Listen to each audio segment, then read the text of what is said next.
Saber argumentar, pensar e agir eticamente, definir conceitos. A filosofia é tudo isso e muito mais. Por isso mesmo, ela deve estar presente nos cursos do ensino médio, mais do que uma história da filosofia.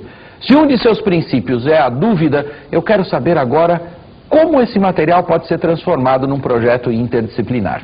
Vamos conferir?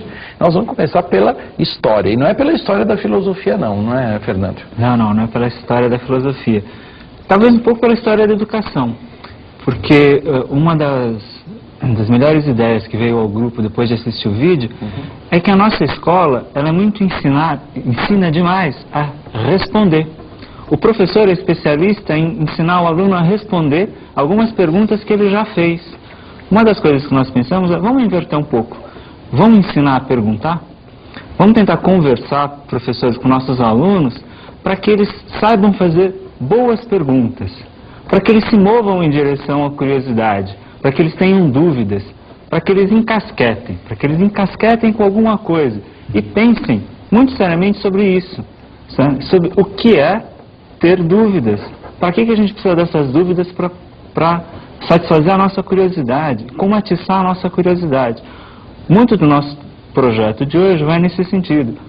Vamos trabalhar com os alunos um pouco sobre o que é perguntar. Como Sócrates, que perguntava sobre tudo. E nessas perguntas sobre tudo, ele se mete em enrascada. Na época da própria democracia ateniense, como a gente vê no filme, ele é perseguido por perguntar demais. E como as perguntas são um pouco a base da filosofia, né? No passo seguinte, acho que o Eduardo podia conversar um pouco sobre a maiêutica. Você sabe que é uma coisa bastante interessante, antes de passar para o Eduardo, o Einstein era considerado um mau aluno, entre outras coisas, porque ele perguntava demais. Né? Os professores diziam assim, mas sai daqui, rapaz, você pergunta muito. Quem pergunta deixa os outros bastante constrangidos, é isso, Edu? Deixa, né, e faz pergunta difícil, mas toda a filosofia nasce das perguntas difíceis, propriamente.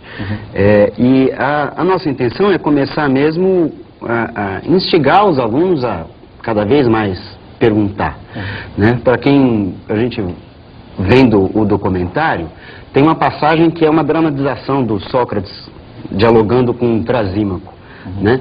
Veja, o Sócrates era capaz só de perguntas conseguir extrair do outro alguma coisa que ele ainda não tinha pensado, né? Então acho que o começo para toda a filosofia é perguntar um pouco pelo sentido daquilo que a gente está dizendo, pelo sentido das palavras que a gente costuma usar, né? E tem palavras que de tão usuais, que a gente está acostumado a falar, que a gente diz e se confunde, né? Eu costumo com os meus alunos a começar a trabalhar, por exemplo, perguntando para eles o que é natural, o que é comum, né? O que é normal. Porque são três palavras que a gente costuma usar mais ou menos no mesmo sentido, né? A gente diz que é natural almoçar ao meio-dia, por exemplo, né? Como é comum almoçar ao meio-dia. E conforme a gente vai separando essas coisas, ou seja, natural só se refere à natureza. Bem, já não é mais natural almoçar ao meio-dia, né? Natural almoçar, comer quando se tem fome, né? Comum, bem, comum tem a ver com o quê? É comum homens andarem de saia? Não, aqui, nesta comunidade. Mas em outra comunidade, por exemplo, na Escócia, é comum, né? E o normal, o que é o normal? Tem a ver com a norma, né? Tem a ver com alguma regra.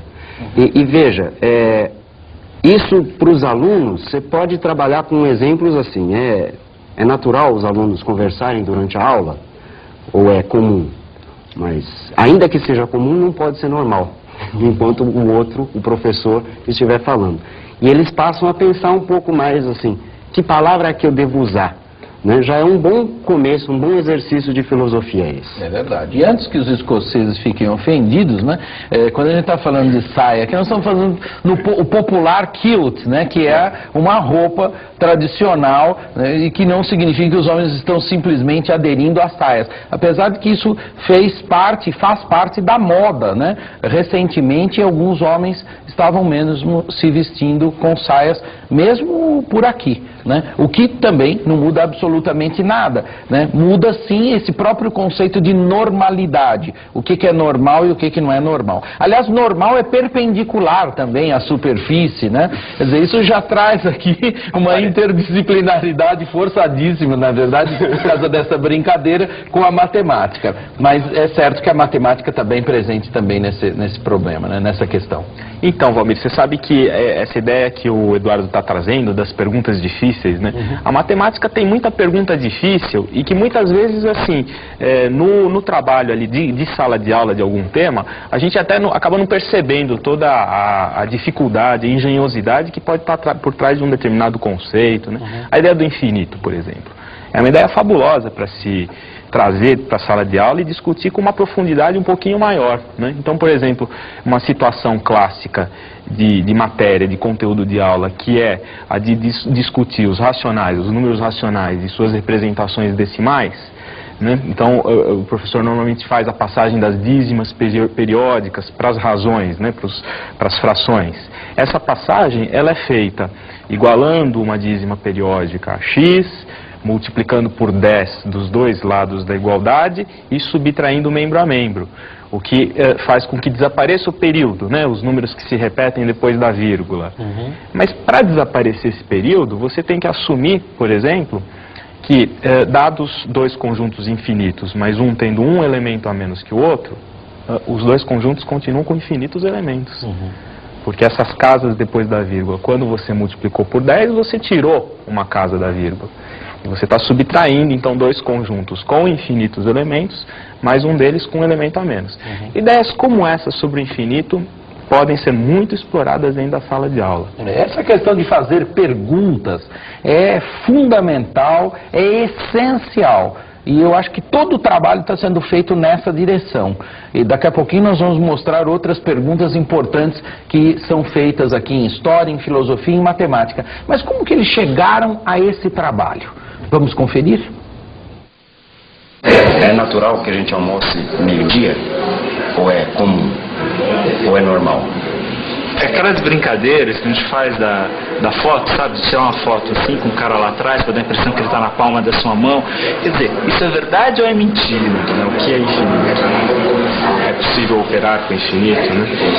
O infinito também é assim. É uma coisa que você usa. É uma palavra que está presente. Não é? Eu falo assim, como é o tempo. Vamos para a geografia para definir espaço. Para a geografia e para a física. Eu posso falar de infinito no sentido matemático, né? Ou infinito como simplesmente aquilo que não tem fim. Colocar problema onde o cara não viu o problema. Instaurar a dúvida para ele poder perguntar. Mudar o olhar, né? Ver aquilo de um olhar diferente, né? Que é a ideia lá de Matisse de olhar as coisas com olhar de criança, como se estivesse vendo pela primeira vez. A discussão que você trouxe também de neurociência, eu acho que também é interessante. Eu acho que depois a gente precisa fechar, né? Porque